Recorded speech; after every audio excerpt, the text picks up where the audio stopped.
Antes de você assistir A Baleia, se é que você não já assistiu, é preciso deixar uma coisa muito clara. A Baleia não é um filme sobre obesidade. Eu vi muita gente conversando, comentando, dizendo eu não gostei do jeito que o filme tratou a obesidade, às vezes foi para um lado muito desrespeitoso. Nos Estados Unidos, onde a questão da obesidade ela é mais comum do que aqui no Brasil, esse tipo de comentário foi muito mais versado, mas aqui no Brasil a gente viu que também tem algumas pessoas falando, né, replicando esse ponto de vista, mas não vá por aí. Esse filme não é sobre isso. Claro, você pode interpretar ele assim, porque cada um interpreta do jeito que bem entender as coisas que assiste, mas esse filme é sobre outra coisa. É sobre um cara que ele tá enfrentando as desgraças da vida dele nos últimos dias de vida. É isso. E claro, dentro desse campo, existem algumas outras mensagens, existem algumas outras discussões que são possíveis de ser feitas. Eu vou trazer 3 aqui, mas eu achei interessante pontuar isso antes do meu vídeo começar, para que a gente estabeleça o mesmo parâmetro aqui de linguagem, para que a gente se entenda ao decorrer do vídeo. Nessa história, a gente acompanha um homem de quase 300 quilos, que se afundou depois de perder o marido e depois de ter abandonado a filha de 8 anos de idade. E durante a assistida desse filme, ficou muito claro pra mim que todo esse peso é somente uma consequência da tentativa de fuga dessa realidade através da comida, e que se tem algo nesse filme que é mais pesado do que o corpo do protagonista, é a consciência dele cobrando ele o tempo todo por tudo que ele fez no passado, que o levou, o que deixou ele ficar naquele ponto, naquelas condições. É claro que no primeiro momento, né, nessa primeira camada, se a gente for olhar só rápido, a gente vai dizer, não, ele é assim por causa da comida, ele é assim porque ele não se controla de comer. Mas aí é que tá, o interessante desse filme é quando você olha tudo que tá por trás daquilo que tá sendo mostrado, quando você interpreta aquelas condições, quando você interpreta aquelas falas. E isso não serve só pra esse filme do Aronofsky não, tá? Todo filme dele você tem que ver com essa pegada de tentar olhar por trás daquilo que tá sendo mostrado, de tentar extrair muito mais daquela visão simples do que tá sendo exibido em tela. Mas olhando pra essa camada mais superficial, vamos falar aqui da primeira mensagem que fica mais evidente, que é a questão da perda e o quanto ela pode paralisar nossa vida, o quanto ela pode parar tudo que a gente tá fazendo, mesmo que a gente se movimente, mesmo que a gente tenha a sensação de que tá tentando sair do lugar, que tá tentando fazer algo pra nos recuperar, ainda assim a gente não consegue evoluir, ainda assim a gente permanece preso. E o filme mostra isso quando revela que Charlie, que era um professor universitário, ele se apaixona por um aluno e decide morar com ele. O problema é que ele tinha uma família, ele já era casado com uma mulher e tinha uma filha com ela. E aí, quando ele deixa a casa, a mulher, putaça da vida, óbvio, entra na justiça e pede guarda total, acaba ganhando, e pouco tempo depois, por motivos religiosos, o pai do companheiro dele não aceitava a união, e isso acabou deixando em depressão profunda e fazendo com que ele tirasse a vida, e essa tsunami de acontecimento ruim deixou a cabeça de Charlie uma bagunça, encontrando só na comida aquela válvula de escape que no primeiro momento até confortava, no primeiro momento até dava um acalanto pra ele, mas que ao mesmo tempo aos poucos ia criando raízes dentro daquele apartamento, ia prendendo e acorrentando ele, corpo e mente, àquele espaço ali. Até que num determinado momento do filme, ali é o mundo dele, ali vira o único espaço habitável por ele, ele não sai dali pra nada, e a única pessoa que ele tem contato por muitos anos é a amiga dele, que tem uma ligação direta com esse passado de perda. É como se ele, só aquela ligação com a história dele, com o histórico dele, já fosse suficiente pra completá-lo de alguma forma e deixar aquela vida ali minimamente cômoda. Ou seja, ele arrumou uma forma de continuar dando aula, de continuar trabalhando, ele arrumou uma forma de ter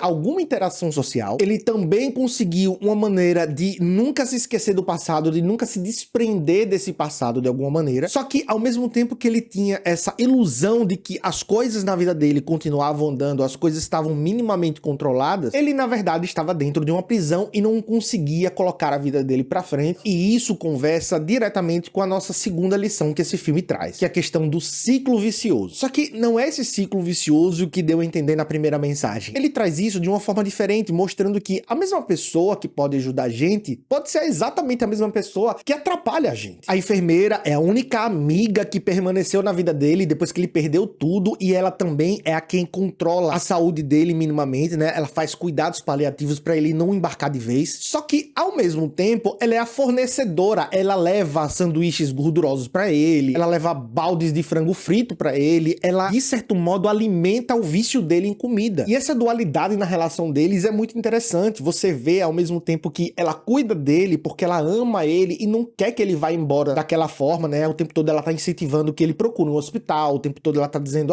é melhor que você fique endividado de remédio de hospital do que você morra de uma vez. Então você vê ela incentivando ele sair dessa, só que ao mesmo tempo ela ajuda, ela meio que empurra ele pra cova. Você percebe que ela tá junto, sabe, nas horas mais difíceis, você percebe que tem muito amor ali e que talvez simplesmente negar, fechar as portas seja algo muito difícil. Talvez ela pense que ele não tem prazer mais nenhum na vida e aqueles momentos de refeição são os únicos prazeres reais que ele tem, e ela, como única amiga no mundo, não pode se furtar a levar um prato de comida pra ele, por mais que isso mate. E aí dentro da cabeça dela talvez funcione, não, já que eu faço esse lado, eu vou tentar amenizar aqui a minha barra, entendeu? Não abandonando, cuidando dele, fornecendo remédio, fornecendo equipamentos para que ele consiga prolongar um pouco mais o tempo dele aqui comigo. E o interessante é que, se você não for muito novo, você conhece alguém que já teve esse mesmo papel na sua vida, alguém que lhe ajudava, alguém que incentivava você a ir pra frente, mas que ao mesmo tempo facilitava algumas coisas que deixavam você preso. E o interessante de identificar esse tipo de comportamento, esse tipo de ciclo vicioso, não é a gente se afastar dessas pessoas, porque de fato elas nos amam da maneira delas, elas querem sempre ver o nosso bem, mas da gente mesmo tentar quebrar esse ciclo, tentar quebrar essa corrente. E acredita, é muito mais difícil pra gente que recebe essa benfeitoria, porque é um lugar muito cômodo. A gente escuta ali, atenção,